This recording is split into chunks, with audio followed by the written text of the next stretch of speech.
we got a thing going on today.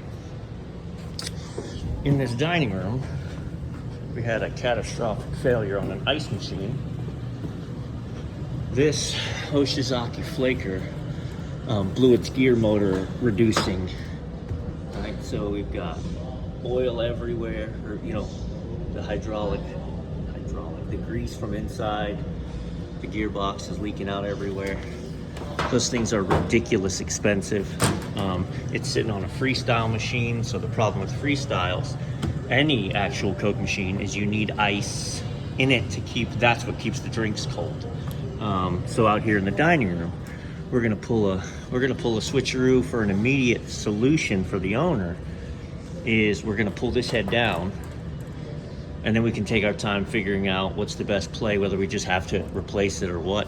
And we're gonna take one of the back of house ice machines, because there's two, and we're gonna bring it up here. All right, so we've broken the water line, the drain line, we've unplugged it. We've got our lift, okay, that's good. So I don't want to have to extend these anymore than we have to. Keep going forward. Keep going, you're all right. You can hit the machine. Keep going. Keep going to the bottom. Keep pushing that in, keep pushing that in, keep pushing that in. Good, good. See, that'll tuck under, so that'll get us as close as we can. All right, now we're gonna let it down a little bit, which is just cranking that backwards. Good. All right, and I'm gonna hop up here and just angle that up. We're gonna slide it right on. So this guy, we've got garbage bags in there. We turned everything off. We're gonna relocate this guy over. It's still 120, it's just on a big plug, so we're gonna have to change the plugs. We're gonna have a water line problem because that runs to a T, and I'm about to unhook the T. So we'll have to cap that. But otherwise, we're ready to go.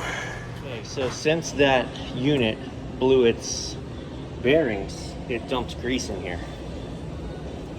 So we have to really clean this bin now before we put the new one. Get creative. Okay, so here's a blank off plate. This is a PVC panel. It's actually a PVC ceiling tile.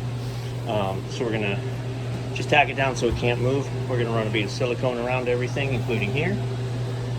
Here's where we got creative. So I didn't have a 1/2-inch water shut-off valve. Crazy, but I had a 3/4. So quick adapter, water's running. No drama. It's still 120 volts, but it was a big outlet. So we had to change the plug. All right, so here's our two buddies. I do have a helper here with me today. So we've put, that's the old machine. This is the new machine. So we've put the adapter back in, and that's just the slip-in water line. We've changed the power from here to there. So now we have our proper power. So all we got to do is set it. We'll start lifting it up, and then we'll start fandangling the drain line. All right, so we're gonna fandangle this. We've got water line in, power in, drain line reconnected.